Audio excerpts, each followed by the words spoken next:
ఎవరైతే ప్రకాశమానముగా వెలుగుతూ ఉన్నారో, ఎవరైతే దేవుని మందిరములో నాటబడి ఉన్నారో, ఎవరైతే దేవుని సముఖములో వారు పరిపూర్ణముగా వెతుకుతున్నారో, వారందరినీ సాతాను ఏం చేస్తున్నాడు చెప్పండి? లాగి వీడిసి పడవేయాలి అని కుయుక్తి చేత, ఏదో ఒక విధంగా నీకు కుయుక్తి మాటలు తెలియచేసి, దేవుని వాక్యము నీలో గ్రహింపు లేకుండా, దేవుని వాక్యానికి నీవు లోబడకుండా ఎప్పుడైతే నీవు ప్రవర్తిస్తున్నావో, దేవుడు అంటున్నాడు, సాతాను నీ వాక్యము నీ దగ్గరకు వచ్చిన దాన్ని ఎత్తుకుని పోతున్నాడు. దేవునికి స్తోత్రము, హల్లెలూయా. అప్పుడు నీ పరిస్థితి కింద చదవండి. అప్పుడు త్రోవ ప్రక్కన విత్తబడిన వాడు వీడే, త్రోవ పక్కన ఎత్తబడిన వాడు వీడే, రాతి నేలన విత్తబడిన వాడు, రాతి నేలన ఎత్తబడిన వాడు, వాక్యము విని, సాక్ష్యము విని, వాక్యము విని వెంటనే సంతోషముతో దానిని అంగీకరించువాడు, వాక్యము విని వెంటనే సంతోషముతో దానిని అంగీకరించి, అయితే అతనిలో వేరు లేనందున అతడు కొంతకాలమే విశ్వాసంగా ఉంటాడు. బాగా వాక్యాన్ని అంటాడు, చాలా బాగుంది. దేవుని రాజ్య సువార్త, నీ ఆత్మను కాపాడే రక్షణ వాక్యం నీ వద్దకు వచ్చినప్పుడు వాక్యాన్ని వింటాడు. కొన్ని రోజులు చాలా సంతోషంగా ఉంటాడు. వాక్యము నిమిత్తము శ్రమ కలిగినప్పుడు, బాధ కలిగినప్పుడు వాడు ఏం చేస్తున్నాడు చెప్పండి? దాని నిమిత్తము ఏం చేస్తున్నాడు చెప్పండి? సంతోషముతో అంగీకరించి, వాక్యము నిమిత్తము శ్రమలు బాధలు రాగా హింస అయినను కలుగగానే అభ్యంతరపడతాడండి. శక్తి లేదు, ఇక తట్టుకునే శక్తి లేదు కనుక వాక్యం మీద ఆధారపడ్డు. వాక్యములో శక్తి లేదనుకుంటున్నాడు, తనలో విశ్వాసము లేదనే విషయాన్ని అతను గుర్తిస్తలేదు. కానీ వాక్యములో శక్తి లేనే లేదు అనుకుంటున్నాడు. ఇక దేవుడే విడిచిపెట్టేశాడు. దేవుడు నా ప్రార్థన వింటల్లా, దేవుడు ఒకప్పుడు ఉన్నాడు కానీ ఇప్పుడు వినటల్లా అని చెప్పి వాక్యము నిమిత్తము అభ్యంతరపడి పక్కకి వెళ్ళిపోతాడు. కనుక రాతి నేలన ఎత్తబడిన వాడు వాక్యమును విని వెంటనే సంతోషముతో దానిని అంగీకరించును. అయితే అతనిలో వేరు లేనందున వాక్యము నిమిత్తము శ్రమ అయినను హింస కలిగినప్పుడు అతను అభ్యంతరపడును. ముళ్ళ పొదలలో విత్తబడిన వాడు వాక్యము వినువాడే కాని ఐక్యత విచారములు ధన యామోహములు ఆ వాక్యమును అణిచివేయును కనుక వాడు నిష్ఫలుడగును. మంచి నేలన ఎత్తబడిన వాడు వాక్యమును విని గ్రహించేవాడు అట్టివాడు సఫలుడై అతడు 100 ఒకడు 60 వంతులుగా 30 వంతులుగా ఫలిస్తారు. దేవునికి స్తోత్రము, హల్లెలూయా. దేవుని వాక్యము ప్రకటింపబడుతుండగా అవ్వకు కూడా దేవుని వాక్యం ఆమె యొద్దకు వెళ్ళింది. అవ్వా, ఈ తోటలో మనము తినవలసినది, మనము నడవలసిన మార్గం వేరుగా ఉన్నదని అవ్వతో చెప్పిన ఆదాము మాటలను ఏం చేసింది చెప్పండి? అవ్వ మర్చిపోయి ఏం చేసింది చెప్పండి? 3వ స్వరాన్ని వింది. ఆ స్వరాన్ని విని ఆ మాటలు విన్న తర్వాత ఏమైంది చెప్పండి? ఆమె జీవితము ఆ తోటలో నుంచి ఆశీర్వాదాల నుంచి శాశ్వతముగా దూరమైపోయింది.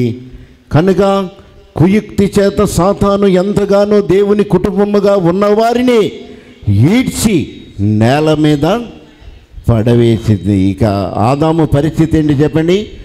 నేలను సదును చేసి ఆహారము తినాలి. దేవునికి స్తోత్రము, హల్లెలూయా. భూమి, ఇదిగో నీవు కష్టపడి నీవు చెమట కన్నీరు కార్చితేనే నీకు ఆహారము పుడుతుంది. దేవునికి స్తోత్రము, హల్లెలూయా. ఆనాడు దేవుని చేత దేవుని తోటలో, ఏదేను తోటలో మరి జీవవృక్ష ఫలాలు తినే ఆ కుటుంబాన్ని సాతాను ఈడ్చి నేల మీద పడవేసింది. దేవునికి స్తోత్రము. అలాగున ఈరోజు క్రీస్తు సరళత నుండి, క్రీస్తు ప్రేమలో నుండి సాతాను మిమ్ములను ఒకవేళ మోసగించి మిమ్ములను కూడా, మేమున్నారు చెప్పండి, ఒకవేళ మిమ్ములను కూడా సాతాను ఒకవేళ మోసపుచ్చుతాడేమో అని నేను ఎంతో భయపడుతున్నాను. దేవునికి స్తోత్రము. హల్లెలూయా. కనుక దేవుడు మనల్ని ఎంతగానో ప్రేమించాడు. కనుక సాతాను తంత్రములను ఎదిరించే శక్తివంతులుగా ఉండాలి అని దేవుడు మనకిచ్చిన ఆ సరళత, ఆ ప్రేమ నీలో తొలగిపోకుండా దేవుని సన్నిధిలో నీవెప్పుడు శక్తి కలిగిన వ్యక్తిగా ఉండాలి, శక్తివంతమైన వానిగా ఉండాలి. చూడండి 2 దశలోనిక 2వ అధ్యాయము 10వ వచనాన్ని చూడండి. మేము విశ్వాసులమైన మీ ఎదుట ఎంత భక్తిగాను, మేము విశ్వాసులైన మీ ఎదుట ఎంత భక్తిగాను అనింద్యముగాను ప్రవర్తించితిమో దానికి మీరు సాక్షులు. దేవుడును సాక్షి, తన రాజ్యమునకును మహిమకును మిమ్మల్ని పిలుచుచున్న దేవునికి తగినట్లుగా మీరు నడుచుకొనవలెనని మేము మీలో ప్రతి వానిని హెచ్చరించుచు ధైర్యపరచుచు సాక్ష్యమిచ్చుచు తండ్రి తన బిడ్డల ఎడల నడుచుకొను రీతిగా మీలో ప్రతి వాని ఎడల మేము నడుచుకొంటిమని మీకు తెలియను. ఆ హేతువు చేతను దేవుని గురించిన వర్తమాన వాక్యములను అంగీకరించినప్పుడు మనుషుల వాక్యమని ఎంచక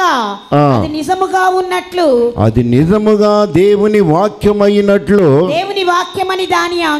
దేవుని వాక్యమని మీరు దానిని అంగీకరించి ఉన్నారు. దేవునికి స్తోత్రము. హల్లెలూయా. అక్కడ దేవుడు ఏమన్నారు చెప్పండి? మేము విశ్వాసులమైనప్పటికీ మేము మీ ఎదుట ఎంతో భక్తిగాను అనింద్యముగాను ప్రవర్తించితిమో దానికి మీరు సాక్షులు. దేవుడును సాక్షి. కనుక దేవుడు అక్కడ ఏమంటున్నారు చెప్పండి? మేము ఎంత భక్తిగానో, ఎంత దేవుని శక్తివంతమైన వాక్యమును మీ ఎదుట మేము ప్రకటన చేస్తున్నాము. కనుక ఇది దేవుని మాట, ఇది దేవుని మాటగా మీరు అంగీకరించినప్పుడు, ఇది దేవుని మాటే, అది దేవుని మాటని అవ్వ ఏం చేస్తుంది చెప్పండి? ఆదాము మాట ఇది దేవుని మాటగా ఆమె అంగీకరించలా. ఎందుకంటే నా భర్తే మాట్లాడుతున్నాడు అని అనుకుంది, ఇది దేవుని మాట అని అనుకోలా. కనుక ఆయన అలాగే చెప్తాడులే అనుకుంది. అది దేవుని మాటని వారు అంగీకరిస్తే అది ఎలా ఉంటుంది చెప్పండి? వారికి ఎంతో రక్షణగా ఉంటుంది. దేవునికి స్తోత్రము. హల్లెలూయా. కనుక దేవుడు మనల్ని ఎంతగానో ప్రేమించి తన వాక్యాన్ని మనకు బయలుపరిచినప్పుడు, ఇది దేవుని మాట, ఈ దేవుని మాటను మీ ఎడల మేము ప్రకటిస్తున్నప్పుడు మీ విశ్వాసమును బట్టి మీరు అంతకంతకు ఇంకా బలము, శక్తి కలిగిన వారిగా వృద్ధి చెందాలి అని మేము ఎంతగానో మీ ఎడల దేవుని రాజ్యమును గురించిన జ్ఞానమును మీ ఎదుట మేము బోధిస్తున్నాము. దేవునికి స్తోత్రము. హల్లెలూయా. చూడండి 1 సమూయేలు 22వ అధ్యాయం 17వ వచనాన్ని చూడండి. యెహోవా యాజకులకు వీరు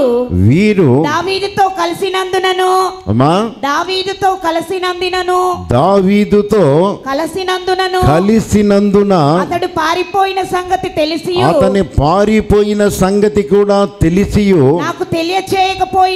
నాకు నీవు తెలియచేయకపోయినందున మీరు వారి మీద పడి చంపుడని సంపండి అని తన చుట్టూ నిలిచి ఉన్న కావలి వారిని ఆజ్ఞ ఇచ్చెను. రాజు సేవకులు యెహోవా యాజకులను హతము చేయనొల్లక ఉండగా రాజు దోయేగుతో నీవు ఈ యాజకుల మీద పడమని చెప్పెను. అప్పుడు ఏదోమీయుడైన దోయేదుగు యాజకుల మీద పడి వారిని చంపాడంట. యెహోవా యాజకులకు వీరు దావీదుతో కలిసి నందున అతడు పారిపోయిన సంగతి తెలిసియు నాకు మీరు తెలియచెప్పలేదు. అక్కడ ఎవరు అడుగుతున్నారు చెప్పండి? అక్కడ యాజకుల్ని అడుగుతున్నాడు సౌలు అంటున్నాడు, నా యొద్ద నుండి దావీదు పారిపోయాడు, దావీదు నాకు శత్రువుగా ఉన్నాడు, కానీ నీవు ఆ సంగతి తెలిసి కూడా యాజకుడిగా ఉండి కూడా నీవు ఆ సంగతి నాకు ఎందుకని తెలియచేయలేదు. అతను నీ దగ్గరకు వచ్చి అతడు నీతో ప్రేమగా మాట్లాడి నీవు అతనికి ఆహారం పెట్టి అతనికి కత్తి కూడా ఇచ్చాను, కానీ అతను నాకు శత్రువు అనే సంగతి నీకు తెలిసి కూడా నాకు ఎందుకు చెప్పలేదు అని చెప్పి ఎవరు అన్నారు చెప్పండి? సౌలు యాజకులను అక్కడ అడుగుతూ ఉన్నాడు. దేవునికి స్తోత్రము. హల్లెలూయా. యాజకుడు అంటున్నాడు, అయ్యా నాకు తెలియదు, మీ అల్లుడిగానే తెలుసు, అలాగునే నీ సైన్యాధిపతులలో ఒక అధిపతిగా నాకు తెలుసు, కానీ అతను నీ యొద్ద నుండి పారిపోయాడు, అతను మీకు ద్రోహం చేశాడనే సంగతి నాకు తెలియదు అని చెప్తున్నాడు.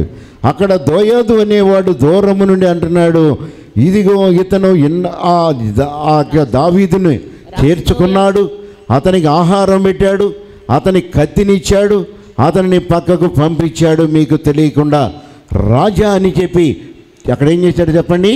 అక్కడ చెప్పుడు మాటలు చెప్పాడు. దేవునికి స్తోత్రము. హల్లెలూయా. ఆ మాటలు చెప్పినందుకు దావీదు మీద కోపముతో ఉన్న సౌలు అంటున్నాడు, నీవు నాకు చెప్పలేదు కనుక నేను నీకు మరణ శిక్షను విధిస్తున్నా అని చెప్పి 85 మందిని నిర్దాక్షిణ్యముగా అక్కడ ఏం చేశారు చెప్పండి? సంపించేశాడు. దేవునికి స్తోత్రము. హల్లెలూయా. సాతాను ఎంత యుక్తి కలిగిందో చూడండి. దేవుని యాజకులను అక్కడ నిష్కపటముగా జీవించేవారు, దేవుని కొరకు దివారాత్రము కూడా ప్రార్థన చేసి దేవుని యొక్క వర్తమానము రాజ్యమునకు ప్రజలకు క్షేమము కొరకు ప్రార్థన చేసే యాజకుల మీద ఒక తప్పుడు సమాచారాన్ని రాజు నమ్మాడు. నమ్మి ఏం చేశాడు చెప్పండి? ఆ రాజు నమ్మి ఆ యాజకుల మీద పగబెట్టుకుని ఏం చేశాడు చెప్పండి? నిర్దాక్షిణ్యముగా 85 మందిని అక్కడ సంపించేశాడు. దేవునికి స్తోత్రము. హల్లెలూయా. సాతాను ఎంతో యుక్తి కలిగినది కనుక దేవుని దాసులుగా దేవునికి దివారాత్రము కూడా నీతి మార్గాల్లో నడిచేవారిని ఏ రీతిగా నాశనము చేయాలా అని సాతాను ఏం చేస్తాడు చెప్పండి? వెంటెంట తిరుగుతూ ఉంటాడు. దేవునికి స్తోత్రము. హల్లెలూయా. కనుక మనము దేవుని యొక్క వాక్యాన్ని ఎరిగిన వారమైతే, దేవుని చిత్తమును తెలుసుకునే వారమైతే, మేలు చేసేది ఎవరి మాట, కీడు పలికేది ఎవరి మాటో మనము గ్రహించగలుగుతాం. ఆ గ్రహింపు లేనప్పుడు దేవుని శక్తివంతమైన వాక్యాన్ని దుష్టుడు ఏం చేస్తాడు చెప్పండి? వాడు ఎత్తుకుని పోతాడు. దేవునికి స్తోత్రము. హల్లెలూయా. అప్పుడు మనము కీడులోనే పడతాం. కనుక అలాగున క్రీస్తు సరళత నుండి, క్రీస్తు ప్రేమలో నుండి నా బిడ్డలుగా మీరు ఏమన్నారు చెప్పండి? ఎప్పుడు తొలగిపోతారోనని, మీరు తొలగిపోతారేమోనని నేను ఎంతో భయపడుతున్నాను. దేవునికి స్తోత్రము. హల్లెలూయా. కనుక దేవుడు మన ఎంతగానో ప్రేమించాడు కనుక క్రీస్తు స్వరము, దేవుని స్వరము ఏదో, సాతాను తంత్రములు ఏదో ఎదిరించే శక్తివంతులుగా ఉండకపోతే మన కుటుంబంలో కూడా, మన బిడ్డలను కూడా, మన కుటుంబాన్ని కూడా మనము దూరం చేసుకుంటాం. దేవునికి స్తోత్రము. హల్లెలూయా. కనుక దేవుడు మనకు ఎంతగానో ప్రతి విషయంలో జ్ఞానాన్ని బోధిస్తున్నాడు. ప్రతి విషయంలో దేవుడు మనకు సాతాను తంత్రములను ఎదిరించే శక్తివంతులుగా మీరు ఉండాలి అని. అనుదినము దేవాలయములో దివారాత్రము కనిపెట్టుకున్న వారికే ఆ గ్రహింపు ఉంటుంది. దేవుని వాక్యాన్ని బట్టి జీవించే వారే సమస్తము వారు ఎదిరించగలుగుతారు. కనుక దేవుని శక్తివంతమైన మాట ఎవరైతే నిర్లక్ష్య పెడతారో తప్పకుండా వారు మోసగించబడతారు. వారు రాళ్ల మీద ఏమన్నారు చెప్పండి? ముళ్ళ పొదలలో ఇత్తబడిన వారు, రాతి నేలన విత్తబడిన వారు, వీరు కొంతకాలము వరకే వారిలో ఈ వాక్యము సంతోషం. శ్రమ కలగగానే, బాధ రాగానే వారేమవుతారు చెప్పండి? వాక్యము నిమిత్తము అభ్యంతరపడతారు. దేవునికి స్తోత్రము. అలా విశ్వాసాన్ని కోల్పోతారు. కనుక దేవుని వాక్యము నిమిత్తము మనం ఎప్పుడైతే గ్రహింపు కలిగి ఉన్నామో, మనకు మేలు చేసేవారెవరు, కీడు చేసేవారు ఎవరో సమస్తము కూడా మనము గ్రహించగలుగుతాం. లేదా కవ్వను మోసగించినట్లుగా సర్పము కుయుక్తి చేత మనలను కూడా మోసగిస్తుంది. దేవునికి స్తోత్రము. హల్లెలూయా. కనుక దేవుడు మనల్ని ఎంతగానో ప్రేమించి సాతాను తంత్రములను ఎదిరించే శక్తివంతులుగా ఉండాలని దేవుడు మనలను కోరుకుంటున్నాడు. అలాగనే సౌలు ఏం చేశాడు చెప్పండి? సత్యాన్ని గ్రహించలేకపోయాడు. కనుకని సమూయేలు మరి ఎంతగానో అతని కొరకు ప్రార్థన చేసిన సమూయేలును కూడా సౌలు గ్రహించలేకపోయాడు. మేలు చేసేవాడిగా గ్రహించలేకపోయాడు. యెహోవా ప్రవర్తనకు విరోధముగా మాటలాడటం, యెహోవా ప్రవర్తనను సంపటానికి కూడా తిరగకుండా ఆ కార్యాన్ని చేశాడు. తన కత్తి మీద తానే పడి చనిపోయాడు. దేవునికి స్తోత్రము. హల్లెలూయా. కనుక మేలు చేసే స్వరాన్ని, దేవుడు నీకు మేలు చేసే స్వరాన్ని నీవు వినగలిగే శక్తి నీకుంటే తప్పకుండా సాతాను తంత్రములను నీవు ఎదిరించగలుగుతావు. దేవునికి స్తోత్రము. హల్లెలూయా. కనుక ఈరోజు సాతాను ప్రతి ఒక్కరి దగ్గర దేవుని వాక్యము, మంచి వాక్యాన్ని, దేవుడు గ్రహింపగలిగే వాక్యాన్ని మీ వద్దకు వచ్చినప్పుడు మీరు గ్రహింపు లేని వారిగా ఉంటే సాతాను వశముగా ఆ వాక్యము సాతాను ఎత్తుకొని పోతున్నాడు. కనుకని మనం ఇంకా జ్ఞానము లేని వారిగానే సంఘము ఉంటుంది. దేవునికి స్తోత్రము. అలా ఈరోజు సంఘములో జ్ఞానము లేని వారు అధిక మంది ఉన్నారు. దేవుని గురించిన జ్ఞానము వారిలో కొద్దిగైనా కనపడటం లేదు అని చూడండి. యెషయా గ్రంథము 5వ అధ్యాయము 13వ వచనములో, కావున ఈ ప్రజలు జ్ఞానము లేకయే చదవండి, చెరపట్టబడిపోవచ్చున్నారు. వారిలో గనులైన వారు నిరాహారులుగానున్నారు. సామాన్యులు దప్పిచేత జ్వరపీడితులగుదురు. అందుచేతనే పాతాళము గొప్ప ఆశ పెట్టుకొని అపరిమితముగా తన నోరు తెరచుచున్నది. వారిలో గనులను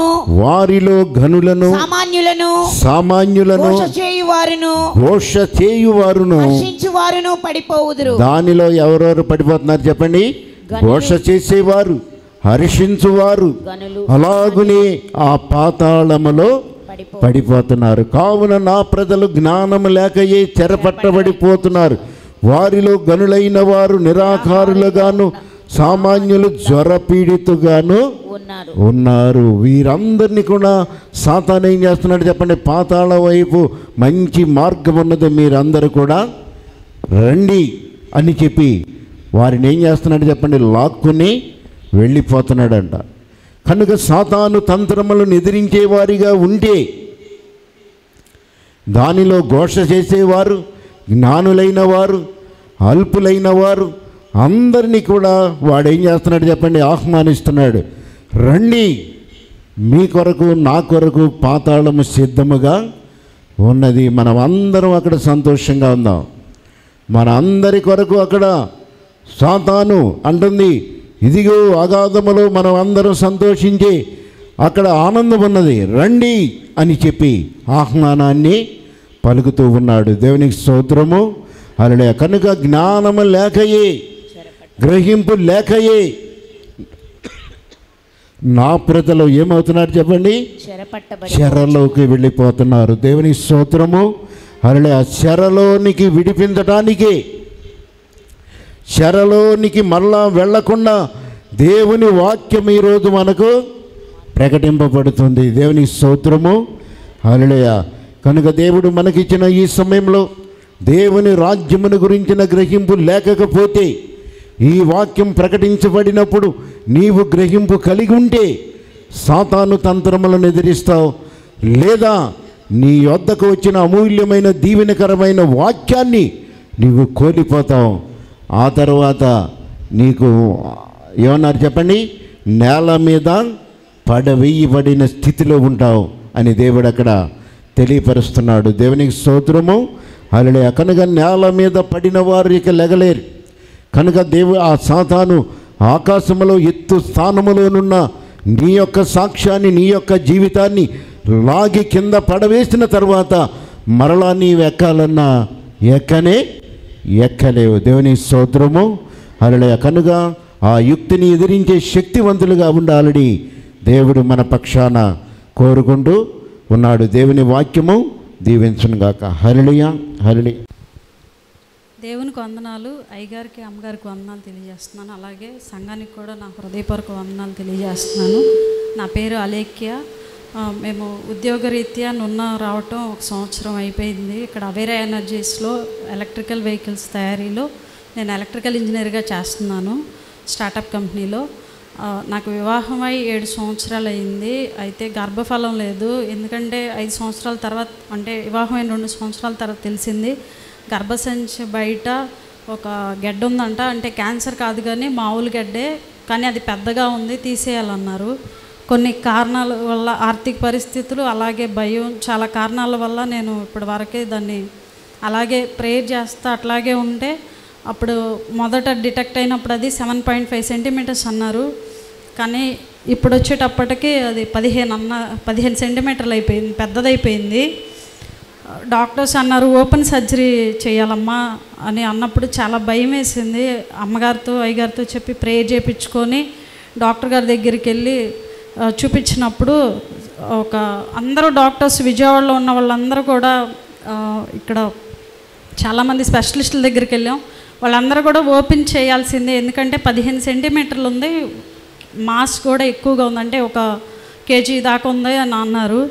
అప్పుడు ప్రేయర్ చేయించుకొని వెళ్ళినప్పుడు వేరే డాక్టర్ గారు దేవుడు ద్వారం తెరవటం వలన ఆవిడ మాత్రమే అంది బయాసిస్లో, అమ్మ ల్యాప్రోస్కోపీ ద్వారా నేను చేస్తాను అని అన్నారు. దేవునికి వందనాలు. అలాగే ఇంకొక చిన్న గడ్డ ఉందంట పక్కనే, పెద్ద గడ్డ పక్కనే. నేను అన్నాను డాక్టర్ గారు మరి ఆ చిన్నది కూడా తీస్తారా అంటే, మీరు 5 లక్షలు ఇచ్చినా నేను ఆ చిన్నది తీనమ్మా అని కొంచెం మాట్లాడారు. నాకు బాధగా అనిపించింది. సరేలేని నేను మౌనంగానే ఉన్నాను. అయితే నాకు జూన్ 2 నెలల క్రితం జూన్ 20వ తారీఖున ఆపరేషన్ జరిగింది.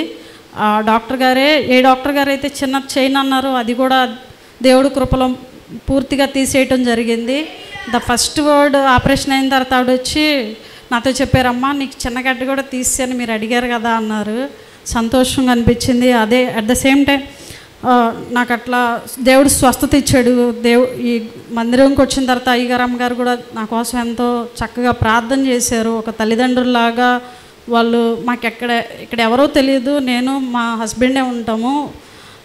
అయితే అయ్యగారు అమ్మగారు ఎంతో ప్రేమపూర్వకంగా వాళ్ళ ప్రార్థనలో మమ్మల్ని ఎత్తిపట్టుకున్నారు. అలాగే ఇక్కడ ఉన్న సంఘంలో ఉన్న అక్క వాళ్ళు కూడా ఎంతో ప్రేమగా మమ్మల్ని రిసీవ్ చేసుకున్నారు. అలాగే ఈ స్వస్థత జరిగిన టైంలోనే ఆ రోజు ఆపరేషన్ అంతా సక్సెస్ఫుల్గా దేవుడి దేవల జరిగింది. గ్యాస్ ప్రాబ్లం ఎన్ని మందులన్నా తగ్గట్లేదు. అప్పుడు నేను అనుకున్న యేసయ్య ఈ గ్యాస్ కనుక నువ్వు స్వస్థపరిస్తే నేను 10 మందిలో నీకు కృతజ్ఞతాస్తుతులు తెలియజేస్తాను యేసయ్య అని నేను అనుకున్న వెంటనే గ్యాస్ నుండి దేవుడు స్వస్థత ఇచ్చాడు. దేవునికి వందనాలు. అలాగే ఈ స్వస్థత క్రమంలో నేను మెడికల్ లీవ్లో ఉన్నాను, ఇంట్లో ఉన్నాను. నేను ఇంకా ఆలోచించుకుంటున్నాను, ఇక్కడ అది స్టార్టప్ కంపెనీ, వర్క్ కల్చర్ అంతా చాలా డిఫరెంట్గా, చాలా ఫిజికల్గా కూడా చాలా బాధపడాలి. ఎండలో ఒక చైర్ కూడా ఇవ్వరు, చాలా మినిమం బేసిక్తో చేయాలి. దేవుడు ఇచ్చిన ఈ జాబు దేవుడు నాకు ఇచ్చాడు, చిన్నదాన్ని దేవుడు ఆశీర్వదిస్తాడని దేవుడు నమ్మి నేను నొన్నొచ్చాను. అక్కడ పరిస్థితులు కూడా నమ్మదగినవి కాదు. నేను ఒకటే అనుకున్నా, యేసయ్య ఇక్కడ ఎలా ఉన్నా ఏమున్నా నేను నిన్నే నమ్మాను, నువ్వు పర్మిషన్ ఇవ్వండి నా కెరీర్ మీద ఎవ్వరు చెయ్యి కూడా, ఏ ఉన్నతాధికారులు చెయ్యి కూడా పెట్టరు యేసయ్య, నువ్వు తీసుకొచ్చావు ఇక్కడ నుండి నెక్స్ట్ స్థాయిలోకి నువ్వే తీసుకెళ్తావు, నేను నిన్నే నమ్మాను అనుకొని రోజు వెళ్ళేదాన్ని. చాలా భయంకరంగా ఉండేది. అంటే ఎండలో ఒక ఫ్యాన్ కూడా వాళ్ళు ఎవరు అలాంటి పరిస్థితుల్లో చేస్తూ ఉన్న దేవుడు ఎప్పుడైనా ఒక కృప ఇస్తాడు, ఒక కృప ఖచ్చితంగా ఇస్తాడు అనుకున్నాను. నేను ఆపరేషన్ అయ్యి నేను అసలు అనుకోలేదు. బెడ్ రెస్ట్లో ఉన్నప్పుడు ఆపరేషన్ అయిపోయిన 8 రోజుల తర్వాత నాకు ఒక చెన్నై నుండి కాల్ వచ్చింది, కంపెనీ దగ్గర నుండి. అదేంటంటే మెర్సిడెస్ బెంజ్ అని వరల్డ్ లార్జెస్ట్ కంపెనీ ఆటోమొబైల్ది. దాంట్లో నాకు ఇంటర్వ్యూ షెడ్యూల్ అయింది. ఎగ్జాక్ట్గా నాకు ఆపరేషన్ జరిగి అప్పుడు నెలకి నేను ఇంటర్వ్యూకి వెళ్ళాలి. నాకు అనిపించింది ఇది దేవుడు నాకు తెరిచిన కృపాద్వారం, వెళ్దామని చెప్పేసి ఇంట్లో అందరూ వద్దులే అన్నా సరే, లేదు దేవుడు ఇది నా కోసం తెరిచిన కృపాద్వారం అని నేను నమ్మి ప్రార్థన చేసుకుంటా నేను ఇంటర్వ్యూకి అటెండ్ అవ్వటం జరిగింది. అక్కడికి వెళ్ళిన తర్వాత చూస్తే 300-400 మంది ఉన్నారు. చూస్తే ఒక్కసారి భయం వేసింది వాళ్ళందరం చూడంగానే. నేను ఆపరేషన్ జరిగి నెల అయింది, అక్కడ నుండి ఇంత దూరం వచ్చాను, ఇక్కడ చూస్తేనేమో ఇంత క్రౌడ్ ఉంది, నేనేదో ఒక్కదాన్నిలే అనుకున్నాను అని చాలా భయం వేసింది నిజంగా. నేను అప్పుడు అనుకున్నాను, యేసయ్య వీళ్ళందరి మధ్యలో నేను ఒక దావీదులాగా ఒక ఎస్తేర్లాగా ఉన్నాను. యేసయ్య నీ కృప అయ్యి నువ్వు తెరిచి ద్వారాన్ని నువ్వు చేస్తే ఇది నాకు వచ్చింది, లేకపోతే రాదు. ఇక్కడ ఎవ్వరు నాకు తెలియదు, నువ్వు ఒక్కడవే నాకు తెలిసేసయ్యా. ఎస్తేర్ని ఆ రోజు చాలామంది వస్తే ఎస్తేర్ నాలో సెలెక్ట్ చేసావు కదా యేసయ్య, నన్ను కూడా అంతే యేసయ్య అనుకొని నేను వెళ్ళినప్పుడు దేవుడు అక్కడ 3 రౌండ్లు ఇంటర్వ్యూ, 2 రౌండ్లేమో టెక్నికల్, ఇంకోటి హెచ్ఆర్ అన్నీ క్లియర్ చేసుకోవటానికి దేవుడు కృప ఇచ్చాడు. తిరిగి వచ్చి అమ్మగారితో చెప్పి అయ్యగారితో చెప్పి ప్రేయర్ చేయించుకుంటున్న టైంలో వాళ్ళు ఫోన్ చేయటం. అలాగే ఆరాధనలో ఒక ఆదివారం ఆరాధన జరుగుతున్నప్పుడు అయ్యగారు నా ఎదుట నువ్వు తెరిచిన తలుపులు అనే పాట పాడిన తర్వాత దేవుడు మన ఎదుట తెరిచిన ద్వారాల్లో మనం ప్రవేశించాలి, కృపయ్య అని ప్రార్థన చేశారు. దేవుడు అయ్యగారి ద్వారా ఆ రోజు నాతో మాట్లాడారు. నెక్స్ట్ డే నాకు అఫీషియల్గా మెయిల్ రావటం జరిగింది. దేవుడు ఆశ్చర్యరీతిగా ఒక చిన్న స్థాయి, చిన్న ఉద్యోగం, చిన్న చదువును ఆశీర్వదించి ఒక ఉన్నతమైన కంపెనీలో ఒక ఉన్నతమైన స్థాయిలోకి దేవుడు నన్ను తీసుకొచ్చినందుకు దేవునికి నేను ఎంతగానో వందనాలు తెలియజేస్తున్నాను. అలాగే ఒక చిన్న మాట, ఈ అవేరాలో చేసేటప్పుడు ఆదివారం పెడితే వాళ్ళు నెక్స్ట్ ఏదో ఇంకా ఎక్స్ట్రా ఇస్తామని మీరు ఆదివారం కూడా రావాలని అంటే నేను ఒక్కటే మాట అనేదాన్ని, మీరు నాకు ₹1,00,000 ఇచ్చినా నేను రాను, ఉద్యోగం మానేయమన్నా నేను మానేస్తా, కానీ నేను ఎప్పుడు ఆదివారం మాత్రం చర్చి మాని నేనైతే ఎప్పుడు కూడా నేను ఆఫీస్కి అయితే రాను, అదే నా లాస్ట్ రోజు అయింది అని నేను చెప్పాను. దేవుడు నిజంగా నన్ను జ్ఞాపకం చేసుకున్నందుకు, నన్ను స్వస్థపరిచినందుకు, ఆశీర్వించినందుకు దేవునికి వందనాలు తెలియజేస్తూ, నా కోసం ప్రార్థించిన ఆత్మీయ తల్లిదండ్రులకు కూడా కృతజ్ఞతలు తెలియజేస్తూ, ఈ యొక్క మంచి అవకాశాన్ని ఇచ్చినందుకు ఈ గొప్ప సాక్ష్యాన్ని దేవుడు దీవించాలని సెలవు తీసుకుంటాను.